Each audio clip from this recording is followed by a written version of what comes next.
Alors, je vais commencer par me présenter. Donc moi, je suis Marie-Lille, je suis éducatrice de jeunes enfants par le biais de la VAE. Donc moi aussi, je suis passée par ce parcours. Donc j'ai été professionnelle à la petite enfance pendant presque 17 ans, donc 10 ans auxiliaire, puis j'ai passé ma VAE pour être éduque.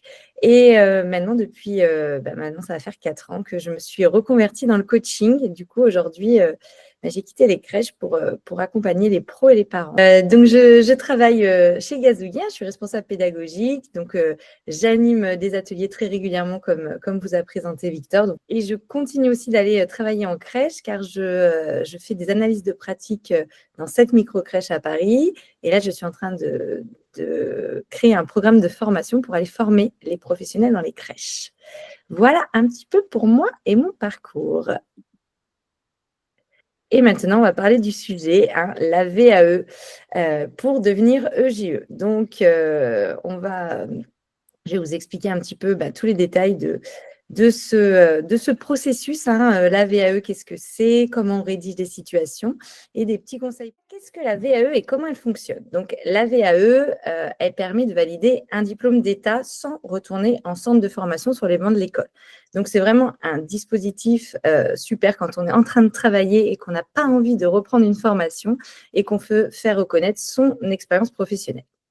Donc, pour faire une VAE-EJE, il faut faire une demande et montrer qu'on a l'expérience, aussi bien professionnelle que dans le bénévolat, où on a effectué les mêmes missions, les mêmes tâches semblables à celles d'une éducatrice de jeunes enfants. Donc, je le rappelle, le métier d'éducateur de jeunes enfants, c'est d'abord un travailleur qui est social. Donc, il va travailler en équipe. Son rôle clé, ça va être l'observation, l'éveil, la prise en charge de l'enfant, mais il a aussi un énorme rôle auprès des équipes et des partenaires parce qu'il va impulser une dynamique et il va mettre en œuvre des projets pédagogiques, éducatifs et il va les coordonner. Donc, il est essentiel pour avoir ce diplôme de travailler ou d'avoir travaillé auprès d'une équipe. Donc, de travailler en crèche, en multi-accueil, en école maternelle, centre de loisirs, lieu d'accueil par enfant, PMI, service de protection de l'enfance, relais petite enfance, maison d'assistante maternelle. Enfin, vous avez d'autres lieux, d'autres possibilités, hein, des associations où vous avez accompagné des familles. Chaque situation est particulière et comme vous l'avez dit Victor, si vous avez des doutes sur les différents lieux où vous avez exercé, si vous avez des compétences pour être JE, n'hésitez pas à appeler Gazouillet et vont vous aider après à choisir le diplôme qui correspond le mieux. Donc, la VAE, elle repose sur l'analyse et la valorisation de vos compétences que vous avez acquis sur le terrain. Donc, si vous avez une belle expérience de 5 ans, de 10 ans, de 15 ans, voire de 20 ans, j'ai déjà accompagné des personnes qui avaient 25 ans, 30 ans d'expérience. Donc, je trouve super de se challenger, hein, et d'écrire ce dossier. Alors, les étapes clés du parcours VAE. Il y a 3 étapes clés. Donc, c'est déjà demander une recevabilité. Donc, c'est le livret 1 qui va attester que vous avez l'expérience. Donc, cette première étape, nous, avec Gazouillet, on vous accompagne pour faire cette demande. Donc, il faut toujours faire cette demande avant de partir dans la rédaction du livret 2, parce que malheureusement, si on n'est pas recevable, on ne va pas pouvoir envoyer son livret 2. Mais c'est assez simple à faire et on vous accompagne sur cette étape. Ensuite, la constitution du livret 2. Donc ça, c'est le plus gros du travail. Vous allez détailler des compétences développées en lien avec le référentiel du diplôme. Donc, ça va être des situations de travail. Donc, vous allez choisir, en général, c'est 3 situations. Vous allez aussi écrire dans ce dossier vos motivations, votre parcours professionnel. Vous allez décrire votre emploi. Vous allez présenter votre structure en détail, l'environnement, le public accueilli, vos activités et les 3 situations de travail. Donc, le livret 2, il fait un peu moins d'une centaine de pages, on va dire entre 40 et 100 pages. Alors, il y en a qui font un peu moins, il y en a qui font un peu plus, mais c'est un peu la moyenne. Voilà, on va dire 50, 70 pages. Moi, j'ai présenté 2 livrets 2. Le premier faisait 90 pages et le deuxième 70 pages. Et dernière étape, et pas des moindres, c'est le passage devant un jury qui évalue le dossier et échange avec le candidat. Donc, il y a aussi une vraie préparation. Ce n'est pas parce qu'on a fait un super livret 2 qu'on va obligatoirement validé devant le jury, hein, c'est vraiment, aussi une étape qui est phare, et qui demande beaucoup de préparation. Alors, les compétences attendues et comment les mettre en avant. Donc, pour devenir EJE, il faut montrer qu'on a ces 6 grands compétences et cette expérience. Donc, déjà, première chose, accompagner l'enfant. Donc, soutenir l'enfant dans le développement global, dans l'autonomie, la sociabilisation. Donc, ça, en général, si vous êtes là, c'est que vous accompagnez les enfants. Pour devenir EJE, hein, c'est un peu la base. Ensuite, travailler dans un soutien à la parentalité. Donc, ce n'est pas juste faire des accueils le matin et le soir. C'est vraiment travailler en collaboration avec les familles et montrer qu'on fait de la prévention et qu'on renforce le lien parent-enfant. Mettre en place des actions éducatives. Donc, on conçoit, on anime des projets. On les met en place aussi, hein. C'est pas juste, il y a ce projet qui a été mis en place dans ma structure et je continue de par exemple, il y a eu un projet jardinage, mis en place il y a 5 ans et en fait, aujourd'hui, je suis, dans ce projet. Non, c'est vraiment montrer qu'on a été, dans la création de projets qui étaient pertinents avec, ce qu'on avait observé, du terrain et des besoins de notre structure. Le travail en équipe, essentiel parce que le JE a un rôle de manager, donc qui collabore avec des professionnels, qui montre qu'il sait communiquer efficacement. Participer aussi à la gestion et à l'organisation de la structure, donc montrer qu'on connaît le cadre institutionnel et réglementaire du lieu où on exerce et qu'on a fait de la gestion. Donc, gérer des plannings, enfin, tout type de gestion, mais que c'est un sujet, le côté administratif, qui nous intéresse, même si on ne l'a pas vraiment fait, qu'on a cette envie et cette ouverture. Et développer des partenariats. Ça, c'est essentiel. Donc, montrer qu'on travaille en réseau avec différents acteurs de la politique de la petite enfance, de la prévention. Donc ça, c'est un gros point sur lequel il y a vraiment plusieurs personnes qui ont des difficultés dans leur VAE parce qu'elles n'ont pas encore pu travailler en réseau. Donc ça va être essentiel pour valider le diplôme de JE, de montrer qu'on travaille en réseau. Alors, la rédaction du livret 2. Donc, il faut montrer qu'on peut valider 4 domaines de compétences. Pour celles qui ont déjà passé AP, il y a 5 domaines. C'est 5 blocs chez EJE, il y en a 4. Et dans les 4, il y a 2 blocs. Donc, le premier, c'est l'accueil et l'accompagnement du jeune enfant et de sa famille.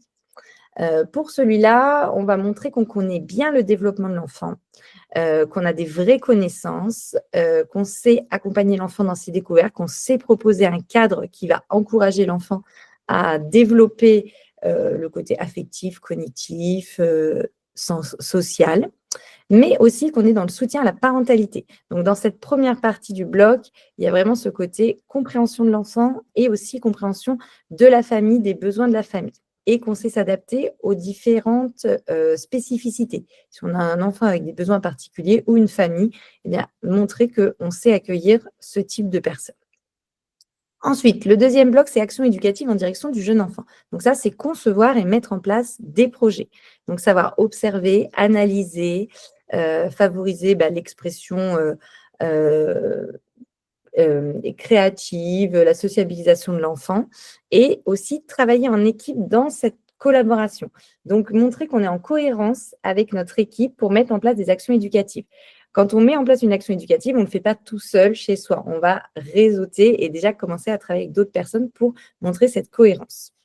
Ensuite, la communication professionnelle. Donc, c'est montrer qu'on sait communiquer, hein, rédiger des écrits professionnels, travailler en collaboration, avoir une posture de réflexion et les dynamiques institutionnelles et partenariales. Donc, ça, c'est comprendre les politiques publiques, connaître le cadre législatif et développer des partenariats.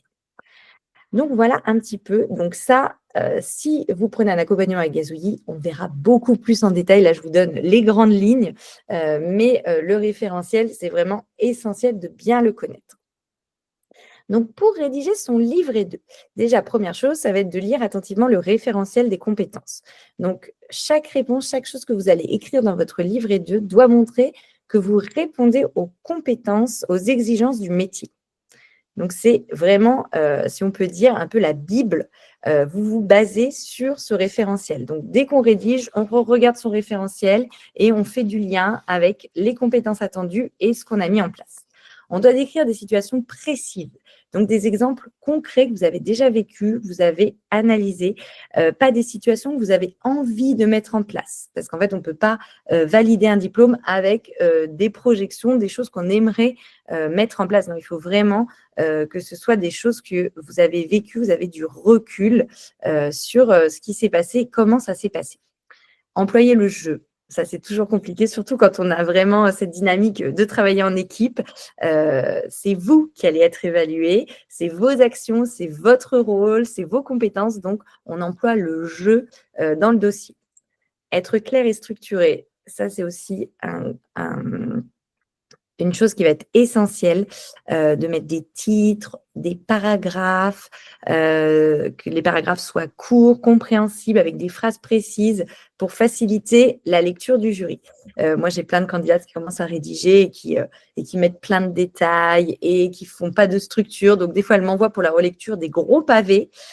Donc ça, c'est hyper important de bien structurer, de réfléchir à comment rédiger. Et ensuite, ce qui est aussi très, très important, c'est de bien choisir des situations pertinentes et diversifiées pour montrer toutes les compétences. Donc, aujourd'hui, moi, ce que je conseille, c'est 3 situations. Vous pouvez en écrire jusqu'à 5, mais ça va demander beaucoup plus de travail. Donc, c'est 3 situations bien détaillées qui montrent l'ensemble des compétences requises. Et dans ces 3 situations, vous montrez l'impact sur les enfants, sur les familles et sur les équipes. Je vais vous montrer des exemples plus concrets de situations et je vais vous partager les miennes. Donc, bien choisir ces situations. Donc, les situations, je vous le redis, mais c'est en lien avec le référentiel. Donc, c'est votre base. Il faut toujours que chaque situation, vous parlez de l'enfant, du parent, de l'équipe et de partenaires. Donc, dans chaque situation, il n'y aura pas forcément un partenaire extérieur, mais ça va être obligatoire dans une des 3 situations que vous montrez que vous avez travaillé en réseau avec un partenaire. Donc, les situations les plus courantes, la mise en place d'un projet éducatif, quel qu'il soit, mais un projet qui a du sens, où vous avez fait intervenir les parents, les enfants, l'équipe, pas quelque chose que vous avez mis en place de manière individuelle.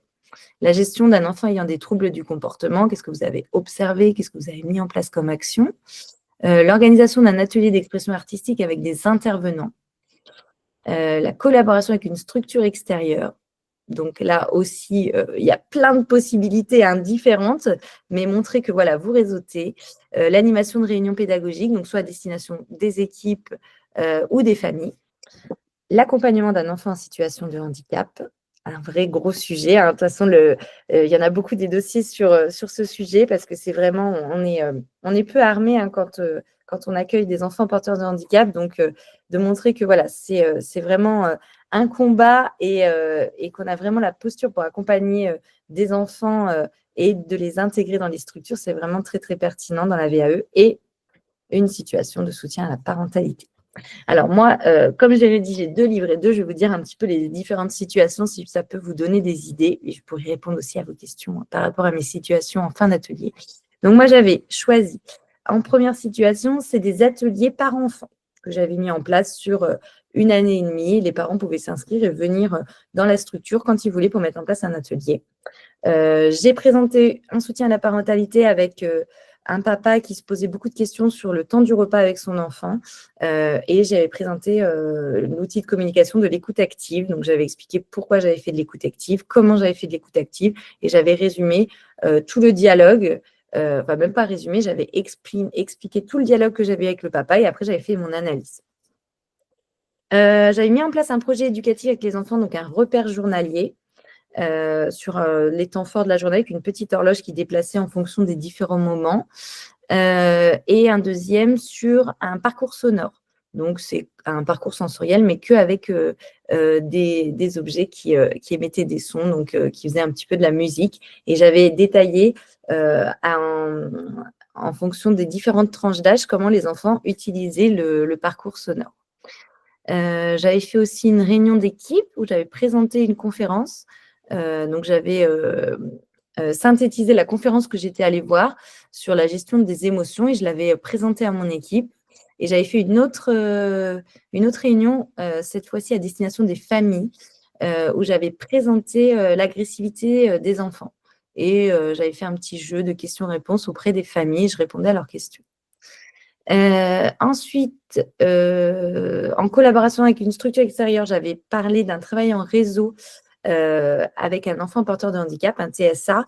Et du coup, j'avais travaillé avec l'ITAC, donc un institut où une infirmière venait dans ma structure et moi, j'allais dans leur structure pour apprendre comment accompagner au mieux ces enfants. Et enfin, j'avais fait un dernier projet, c'était un projet passerelle avec le centre de loisirs. On partageait la cour d'une école avec le centre de loisirs et du coup, j'avais mis en place un partenariat. Donc voilà pour mes situations. Alors là, je vais vous proposer une situation avec un petit peu ce qui va être attendu quand vous allez rédiger votre livret 2. Donc là, j'ai choisi de vous présenter l'aménagement d'un espace de jeu. Alors quelque chose qui est assez simple hein, et qu'on fait régulièrement, de réaménager l'espace de jeu. Mais dans le livret 2, il va falloir aller plus loin que juste aménager les coins et expliquer pourquoi on a choisi cette situation et qu'est-ce qu'on a fait comme action concrète.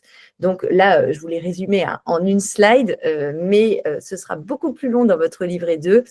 Une situation, elle fait entre 5 à 10 pages à peu près. Donc la première chose à faire, ça va être de présenter le contexte, donc la situation. Donc là, j'ai choisi de réorganiser l'espace de jeu en créant des coins pour limiter l'agressivité. Et donc du coup, dans le contexte, on va expliquer beaucoup plus en détail comment déjà les enfants se déplacent, quel type de jeu il y a, quel type de coin, et qu'est-ce qu'on a observé, qu'est-ce que j'ai observé qui pouvait amener de l'agressivité envers des enfants. Ensuite, une fois qu'on a bien présenté le contexte, on va montrer les objectifs. Pourquoi on a décidé de réaménager l'espace. Donc, pour proposer un environnement structuré, réduire les conflits, utilisation optimale de l'espace. Moi, les objectifs, en général, pour chaque situation, je dis de mettre 3 types d'objectifs. Des objectifs pour l'enfant, des objectifs pour l'équipe et les objectifs pour la famille. En général, on peut toujours introduire les parents, bon, sauf si on met un projet éducatif pour les enfants, comme par exemple, moi, le repère journalier, je n'avais pas mis d'objectif pour les parents. Mais il y a toujours le côté transmission, présenter l'outil aux parents. Donc, quelque part, on peut se mettre un petit objectif sous-jacent pour les familles. Une fois qu'on a mis les objectifs, on va décrire les actions mises en place. Donc là, ça va être de manière chronologique. On va mettre d'abord nos observations et notre analyse de comment ça se passe aujourd'hui et comment on a décidé de créer des coins spécifiques. Donc, est-ce qu'on a fait une réunion d'équipe?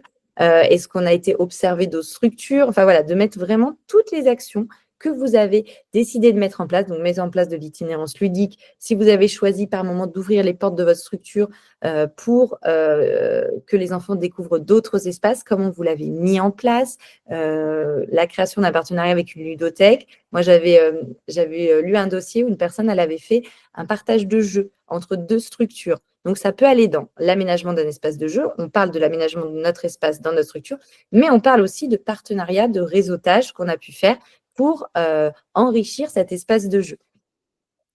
Ensuite, une fois qu'on a bien expliqué toutes les actions avec le plus de précision possible, on va noter les résultats observés. Donc, c'est la conclusion. Qu'est-ce que ça a donné? Donc, il y a eu plus d'autonomie, il y a eu plus de rangement du matériel, les enfants étaient plus concentrés, un meilleur positionnement des professionnels. Dans les résultats observés, je vais aussi, alors je n'avais pas la place, hein, parce que c'est une petite slide, moi, noter les difficultés que j'ai pu rencontrer pendant la mise en place de ce projet. Est-ce que, par exemple, il y a eu des réticences de la part de collègues? Est-ce qu'il y a eu des coins que j'ai voulu mettre en place et je me suis rendu compte que finalement, ils n'étaient pas du tout utilisés par les enfants, qu'on a acheté du matériel qui était défectueux ou qui n'était pas adapté. Donc, notez aussi toutes ces difficultés parce que ça vous aidera après à faire votre analyse. Et en dernière partie, une analyse sur votre posture. Est-ce que vous avez compris de cette situation, ce que vous en ressortez dans ce travail d'éducateur de jeunes enfants. Donc voilà un petit peu plus en détail ce que peut comporter une situation de travail. Ensuite, l'étape après avoir rédigé votre livret 2, ça va être, l'oral.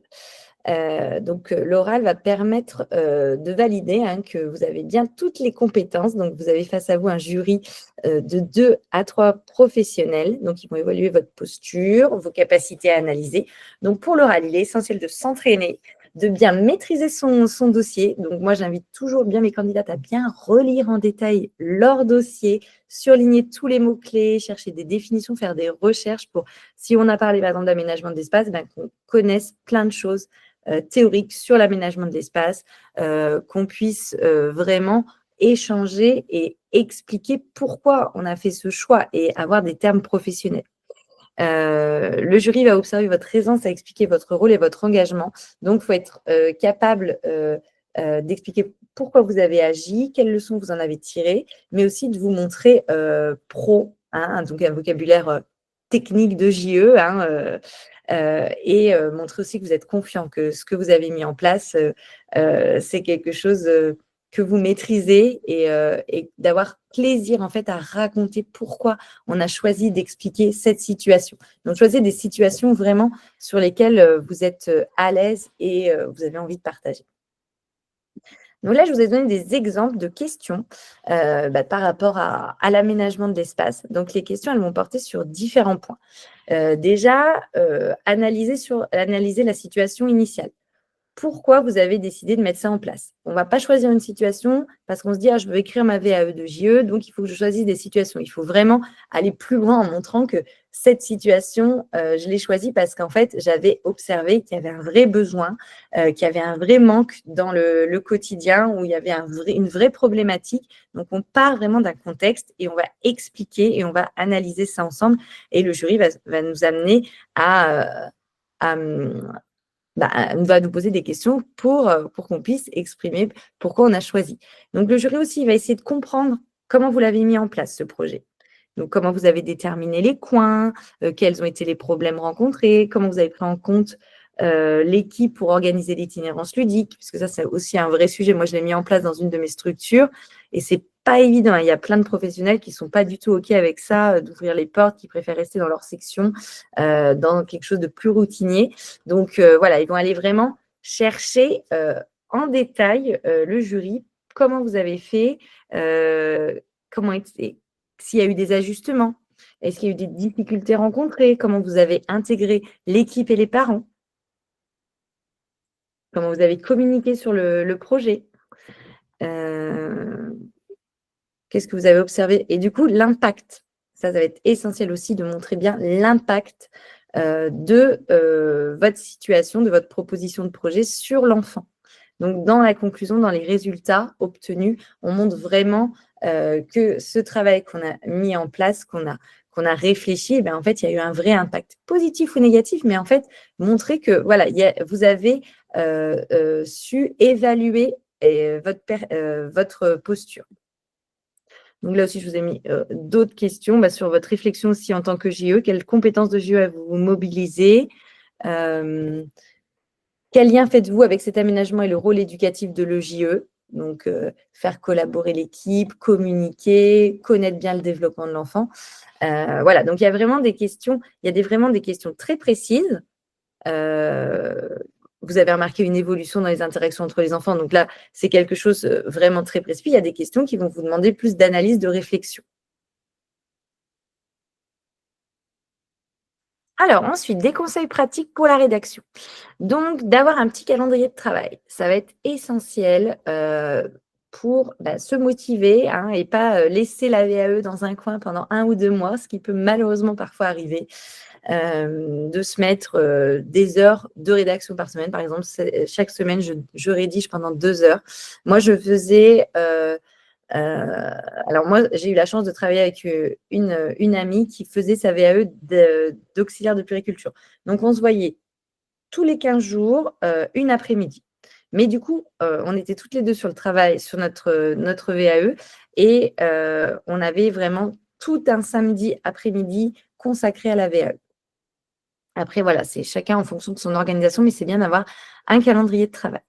De travailler étape par étape. vraiment, pour éviter la procrastination, c'est bien de se mettre des petits créneaux et de ne pas tout faire en même temps, de ne pas écrire toutes les situations en même temps, peut-être de partir voilà, sur une situation ou faire un brouillon sur chaque situation. Donc, le troisième point, faire un petit brouillon où vous dites qui, quoi, où, comment. Donc, où, qu'est-ce qui s'est passé, quels étaient les enjeux, donc les objectifs, les actions que vous avez mis en place, les résultats. Et donc, du coup, de ne pas faire des phrases, mais des petits tirés.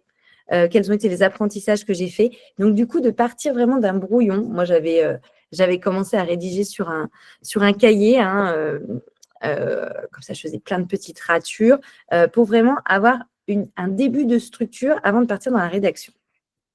Décrivez avec précision ce que vous avez fait et pourquoi. Donc, choisir des situations où vous allez décrire en détail ce que vous avez fait. Il ne faut pas que ce soit un projet où vous avez observé un peu de loin. Il faut vraiment que vous soyez partie prenante de ce projet. Faire le lien avec les compétences du diplôme, bon, ça je vous l'ai déjà dit, mais c'est essentiel de bien le redire, parce que des fois, il y en a parfois qui rédigent sans regarder trop les compétences et puis après, qui se disent « Ah oui, non, mais là, je n'ai pas du tout assez démontré la communication que j'ai pu avoir avec les partenaires. » Et bien là, il faut reprendre pour bien expliquer comment vous avez eu une communication professionnelle. Faire relire son dossier par un collègue informaticien. Moi, j'avais même fait relire par des personnes qui n'étaient pas forcément dans la petite enfance pour voir si déjà, d'un point de vue extérieur, eh bien, les personnes comprenaient où je voulais en venir, si je n'avais pas trop survolé un sujet.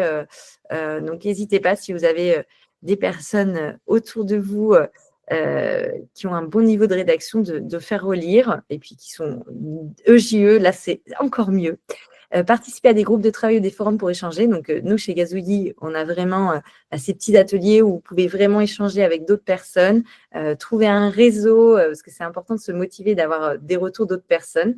Moi, j'avais une candidate qui avait créé tout un groupe de travail pour préparer l'oral où elle se retrouvait le soir et elle se faisait des oraux blancs et elle travaillait sur leur révision. Et ne pas hésiter à demander un accompagnement VAE. Moi, malheureusement, je n'ai pas eu la chance d'avoir un accompagnement et du coup, j'ai eu 2 passages à l'oral et un petit burn-out parce qu'en fait, ce qui s'est passé, c'est qu'après mon deuxième passage, j'ai voulu tout refaire.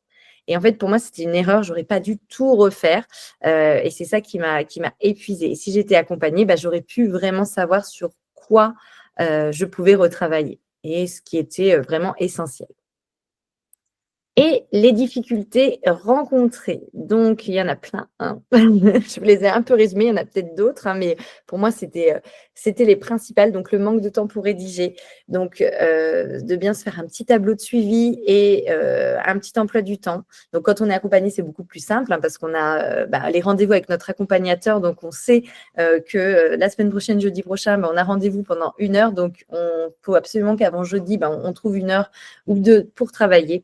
Ne pas savoir par où commencer. Il y a tellement de choses à rédiger que des fois, c'est compliqué. Donc, l'idée du petit brouillon avec les idées clés, une grille avec le questionnement qui, que, quoi, où, comment, ça peut être vraiment une bonne base pour démarrer. Avoir du mal à organiser ses idées, des fois, on part dans tous les sens. Donc, ça, c'est important d'avoir une structure qui va être claire avec le contexte, les objectifs, les actions réalisées, ce que je vous ai présenté tout à l'heure pour l'analyse pas l'analyse des pratiques, pardon, l'aménagement de l'espace de jeu. Décrire des situations de manière trop générale ou trop détaillée. Ça arrive que des fois, des candidates survolent le sujet, mais on ne voit pas vraiment leur posture, ou c'est trop détaillé, où il y a vraiment toutes les questions qu'elles ont posées. Par exemple, elles choisissent de parler d'une adaptation, elles mettent toutes les questions. Donc là, il faut un petit peu plus résumer. Moi, par exemple, quand j'avais présenté les ateliers avec les parents, j'avais expliqué une dizaine d'ateliers. Enfin, je n'avais pas expliqué, j'avais listé une dizaine d'ateliers, j'avais choisi les plus significatifs. Mais par contre, j'avais détaillé une activité. Je me rappelle avec le papa d'Octave qui était venu faire de la peinture. Et du coup, là, j'avais présenté en détail comment je m'étais organisée ce jour-là. Qui animait, comment j'avais transmis l'information, l'espace dans lequel je m'étais organisée. Et du coup, j'avais décrit de manière détaillée juste un atelier par an, j'en ai pas décrit 4-5. Et des fois, voilà, il y a trop de détails. Donc, c'est vraiment important de discuter avec son accompagnatrice pour voir ce qui va être essentiel de t'aider et ce qu'on va pouvoir mettre de manière plus générale.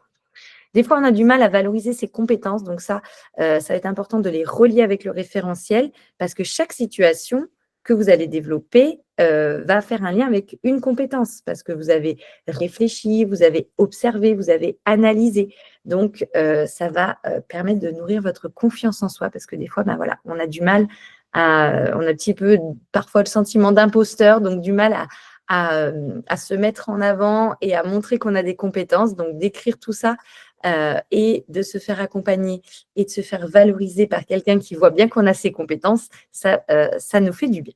Et préparer l'oral après la rédaction. Donc ça, c'est un vrai travail qui va permettre de prendre confiance en soi, de prendre du recul et de s'entraîner.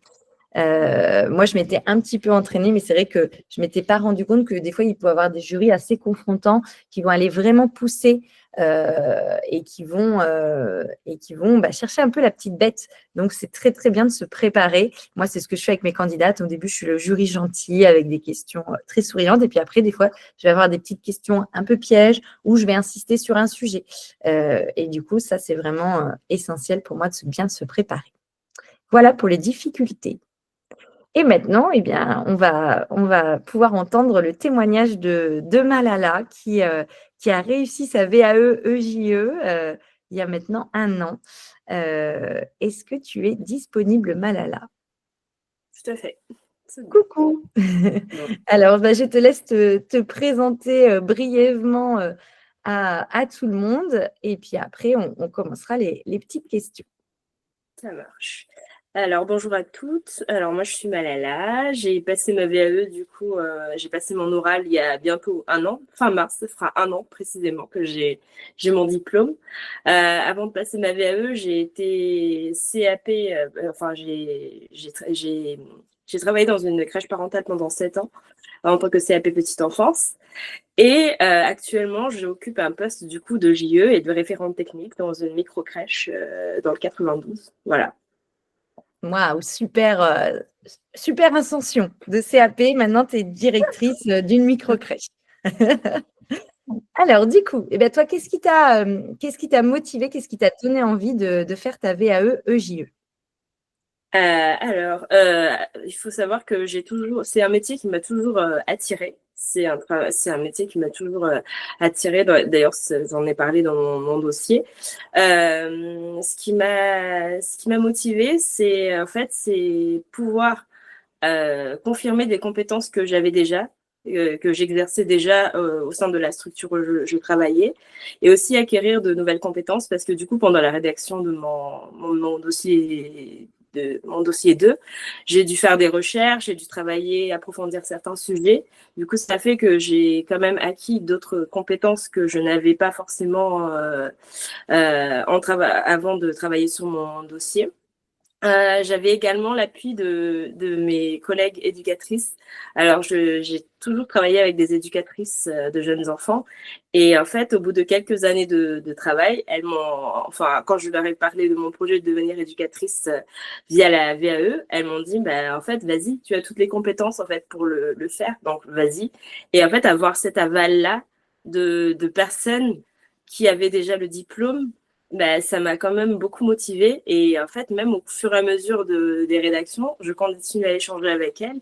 Et pour elles, c'était sûr que en fait, j'aurais mon diplôme, que c'était qu'une question de temps et de dossiers à écrire, que c'était sûr et certain que j'étais fait pour ça. Et ça m'a beaucoup motivée également. Et il y a une autre chose aussi qui m'a, excusez-moi, une autre chose aussi, c'est aussi, j'ai beaucoup aimé participer en fait aux réunions des éducatrices. Je travaillais dans une crèche où il y avait 3 éducatrices et en fait tous les 15 jours, elles avaient une réunion entre elles et très vite, elles m'ont invitée à ces réunions-là. Et en fait, les voir travailler ensemble, réfléchir ensemble sur comment améliorer en fait notre quotidien auprès des enfants et auprès des familles, réfléchir ensemble comment améliorer cette qualité d'accueil auprès des enfants, ben ça m'a donné beaucoup, ça m'a donné envie encore plus de devenir éducatrice de jeunes enfants. Et aujourd'hui, c'est encore, c'est encore tout ce que je fais en fait en tant que directrice, c'est vraiment chercher à améliorer cette qualité d'accueil pour les enfants, pour les parents et aussi pour l'équipe.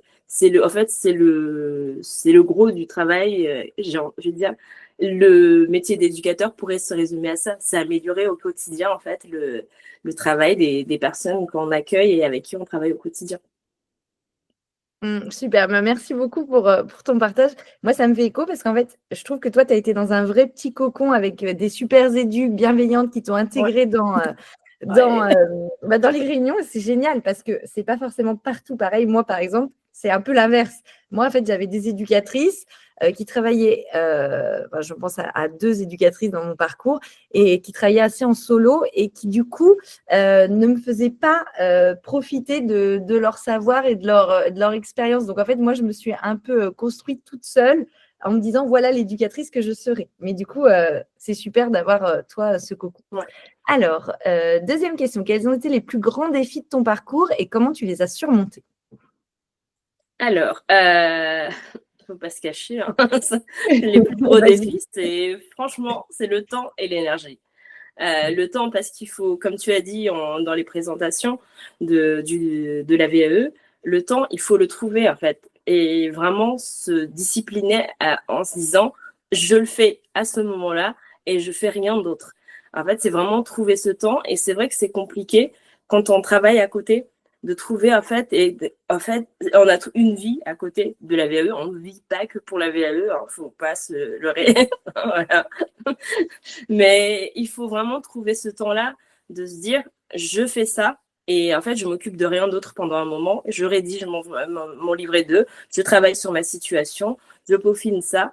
Et aussi, trouver en fait surtout l'énergie parce que quand on travaille dans la petite enfance, on rentre le soir, on est épuisé, on n'a pas forcément envie de travailler sur son dossier. Et je pense que c'est là aussi où l'accompagnement, et tu l'as bien expliqué, l'accompagnement est nécessaire aussi dans ce sens-là. C'est que, en fait, ton accompagnant te fixe des objectifs, ou vous fixez des objectifs au fur et à mesure qui font qu'on reste discipliné. Moi, je ne me voyais pas du tout faire ma VAE toute seule. Niveau discipline, alors là, c'est zéro, désolé, c'est pas du tout.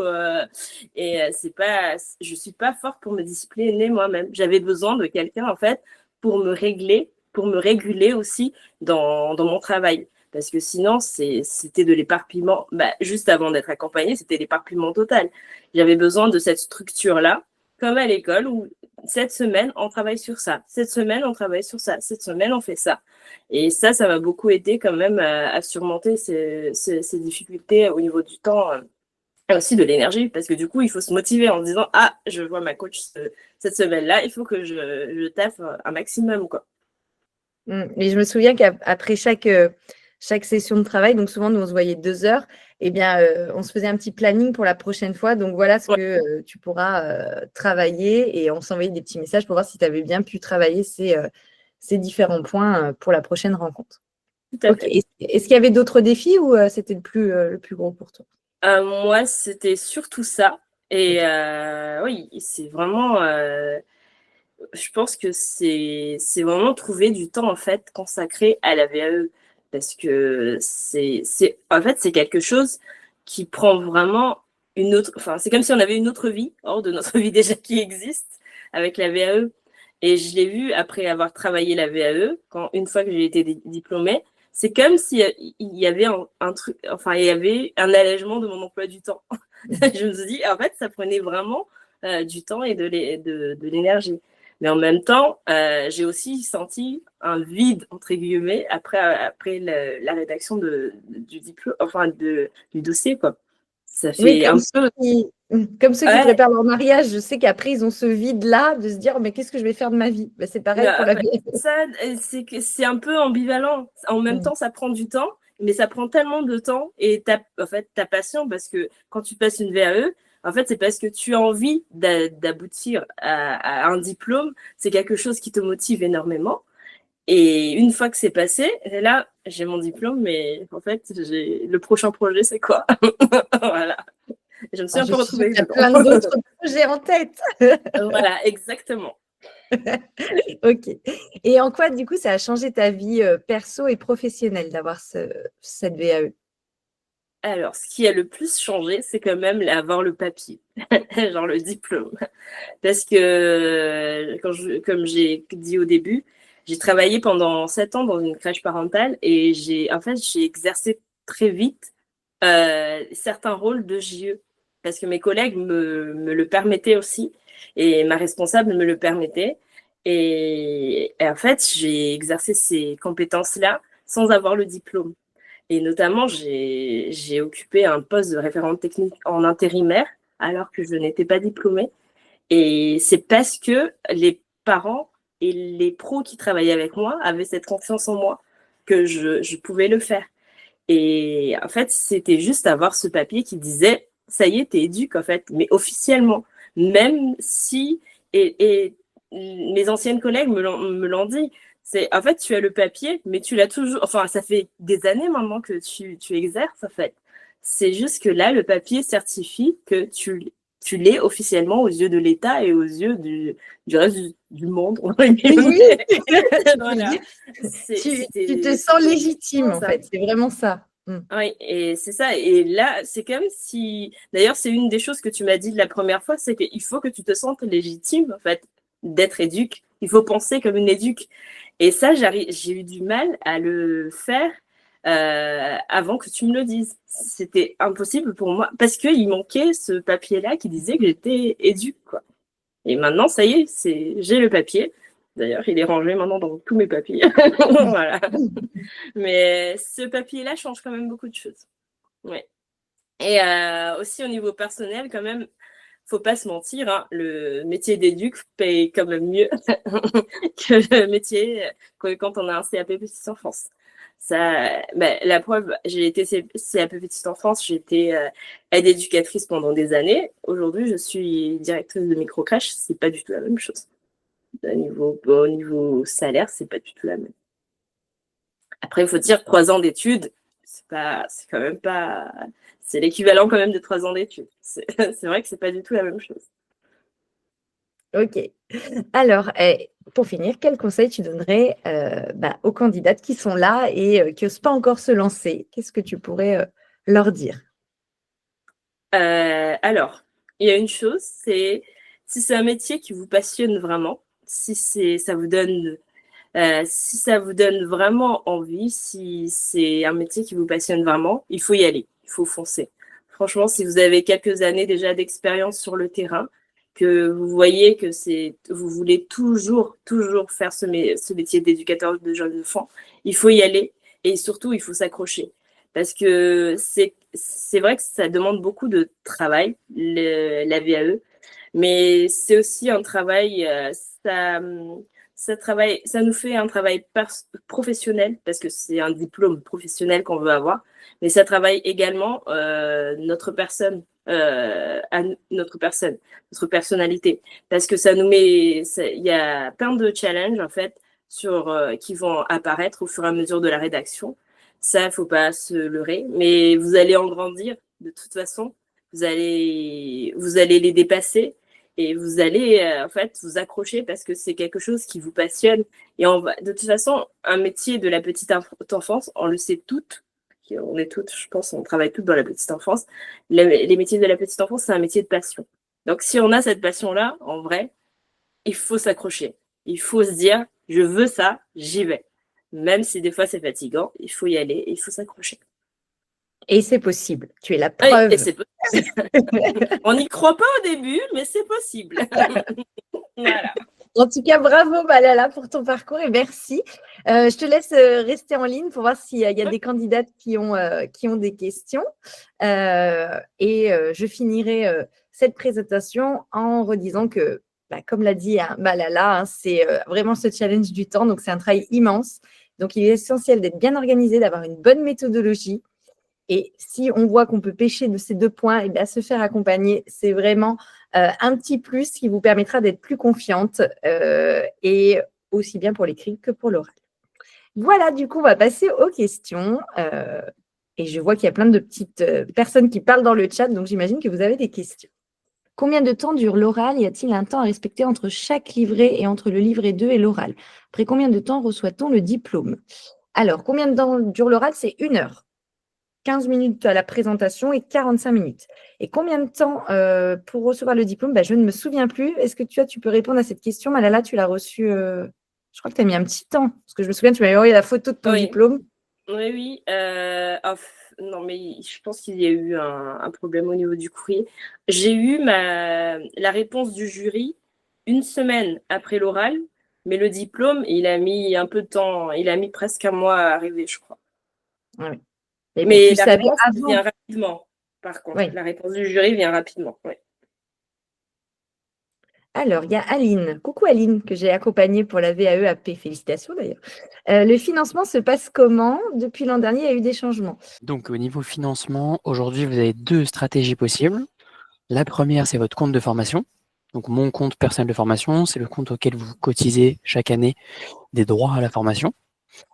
Un parcours VAE EJE, on va compter entre, Marie, moi je parle sous ton contrôle, hein, mais je pense qu'on peut être sur entre 20 et 24 heures d'accompagnement. Donc, on va être environ entre 2000 et 2400 euros. Sur le CPF, les 2 choses à prendre en compte, c'est que vous avez un reste à charge de 102 euros aujourd'hui, que vous devez payer, vous payez par carte en fait directement sur le site. Et deuxièmement, vous devez utiliser l'identité numérique de la Poste pour vous connecter. Ça, c'est des détails. Si vous avez besoin d'un coup de main, on peut vous aider. L'autre solution, c'est de le faire financer par l'employeur. Alors, ça, c'est un autre sujet, c'est plus long, c'est moins flexible, mais c'est possible. Il faut demander l'autorisation et en fait, on fait une demande auprès de ce qu'on appelle les OPCO. Et enfin, la troisième solution qui est possible aussi, c'est le financement par Transition Pro. Transition Pro, c'est un organisme d'État au niveau régional qui peut vous financer le parcours VAE. Le petit avantage de Transition Pro, alors Transition Pro, c'est le pire, c'est le plus long, c'est le plus administratif. Vous devez passer devant une commission, etc. Mais Transition Pro, vous avez votre salaire qui peut être pris en charge aussi pendant 1 an. Ce qui n'est pas le cas du CPF. Le CPF, c'est juste votre parcours qui sera financé. Voilà.